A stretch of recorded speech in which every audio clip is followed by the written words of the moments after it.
Hey Spiller Nation, it's me, Mike Spiller, back to do what I do best, talk about video games. Of course, after the whole E3 conferences with Bethesda, Nintendo, Microsoft, Sony, Square Enix, EA, all the other ones as well. I'm trying to remember all the stuff that I watched. I just wanted to get in, after the whole E3 stuff is just done, games that piqued my interest that either because of the trailer, the demo, or just immediately seeing it and it captured my mind. I mean, I was just blown away by what I saw, enough to where I said, I want to buy the game. It's just crazy, man, because games have a way of piquing our imagination and taking us into places that we just wouldn't even think, time-wise, and places and things, events, all kinds of occurrences can pique our interest. So let's get into it. Make sure you like, comment, leave tons of comments, subscribe, share the video out, whether it's Twitter, Facebook, Instagram, any social media, whatever the case may be. Okay, now that all that's out the way, the first game that I saw that I thought was really interesting was Horizon Zero Dawn. Really interesting, enough to capture my attention. Reason why I always think about how everybody has their depiction about the apocalypse, you know, whether it's in some scrolls or whether it's just been talked about versus the way we look at the world now, how resources are utilized, and how the big thing that captured my attention was, what if all the natural resources had been exhausted by all humans and everything had been swept out, and what we have left over, and what if robots actually took over? All kinds of scenarios or thoughts that can come to mind. That's where I feel like Horizon is coming from, and that's my perspective. I mean, everybody has their own perspective. Just leave comments and tell me what yours is from the game, whether you like it or you didn't like it. It doesn't matter. I want to hear it. I want to see why, and just tell me why. But yeah, the lead protagonist or the lead character kind of reminds me of the character from Heavenly Sword. That was one of the things I was telling some of my buddies. It really looks good. I love the dynamics, the weaponry, the arsenal, all kinds of crazy things that could be a possibility.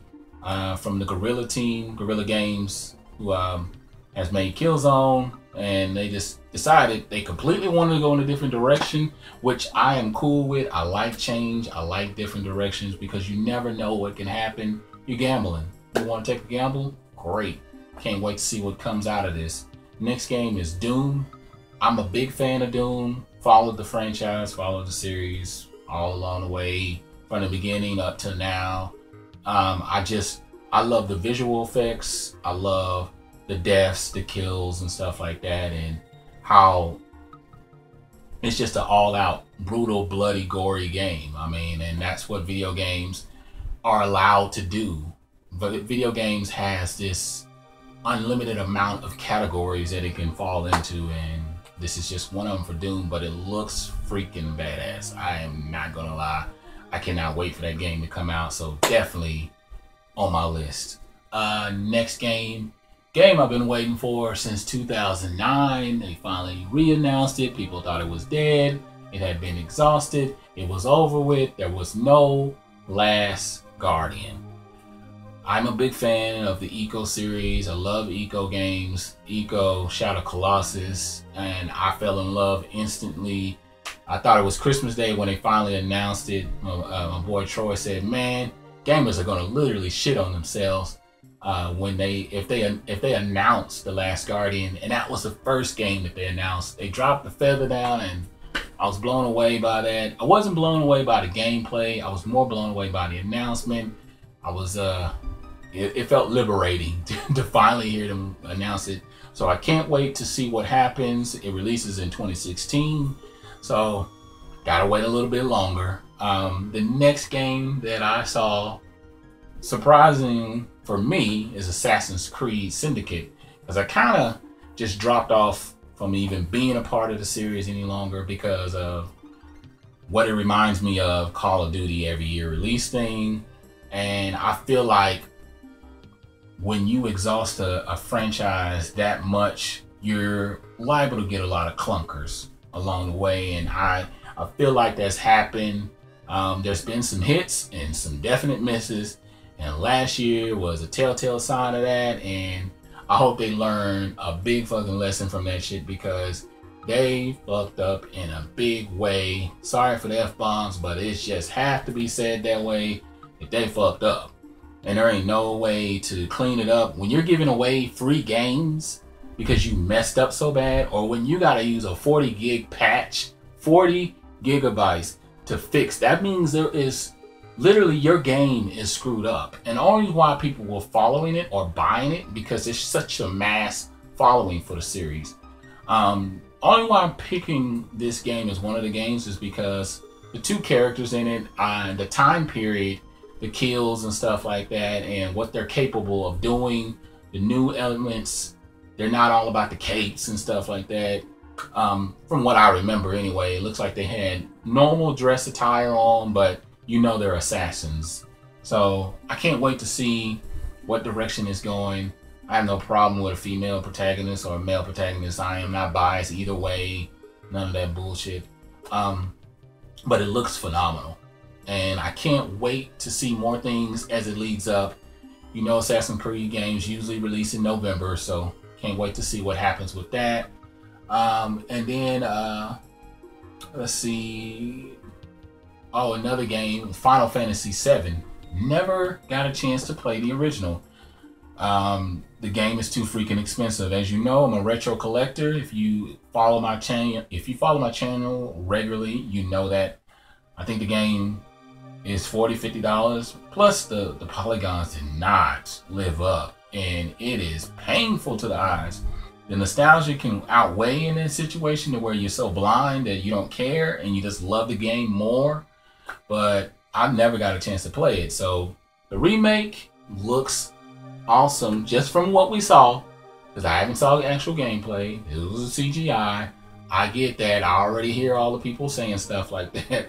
But I am interested in it because I can't wait to see what the remake is going to be like. And I'm thinking 2017 that game will come out. I mean, if we haven't seen a demo, we only saw like a glimpse of a trailer and just a lot of talking, subtitles and stuff like that, no actual anything, then we really don't have nothing to go by. And the last game that piqued my interest was Fallout 4. I cannot wait for this game to come out. I am not a Fallout fan. And when I say that, I just say that because I never really played the games. I played Fallout. I even got New Vegas, but got my ass handed to me, and in the worst way. It was right in the beginning when I just started playing RPGs, so I didn't know about leveling up, about gathering resources, about fighting the proper enemies. If they automatically telling you, hey, I'm a level 10, you're a level 2. Get the fuck out of there. I didn't know nothing about that, and so when I played the game, I barely got past the first little area. I was just done. I was done. I only bought the games because my nephew was interested in them, and he beat both games with no problem. So yeah, but Fallout 4 looks really good. I like that the lead protagonist has his own voice, the customization, the characterization, building homes, building all kinds of, we were talking about that today, like building your own forts and all kinds of stuff, torrents and whatever. I mean, it looks phenomenal. And before I end this video, I just want to say thank you, Bethesda. Hopefully developers start to follow after what Bethesda is doing. The game comes out in November. Hopefully no delays or anything of that sort. My thing is, we didn't know nothing about the game until, what, just a few weeks before E3? I wish and I hope and I pray to the gaming gods that, or retro gods or whoever, that eventually gamers, developers get to the point where they realize, tell us about a game, what, 6 months to a year to its release? Don't tell me about a game 2 years or 3 years before it's released, like BioShock Infinite did. We had to wait 3 years through all these delays. I think that should be the standard. At least 6 months should be the minimum. I mean, a year, maybe the max. Somewhere in that range. I don't want to build all this anticipation, and then when a game comes out, it's been delayed so many times, it looks like garbage when it comes out, or it doesn't play well, or it doesn't live up to the hype of what you potentially put in our heads. I think sometimes gamers get mad at themselves thinking, oh man, you know what, maybe I was just too hyped up. And no, sometimes it's the developer's fault, because they know how to systematically cut, edit all kinds of trailers, tapes, and stuff to make things look a certain way. It's just like with movies. So when you go out and watch it, or when you go out and buy it and play it and it's garbage, it's no fault of your own. Well, I don't want to run on too long, but make sure you tell me what your games are that you're interested in after E3. Like, comment, subscribe. Other than that, I'm LightSpiller79. I'm out.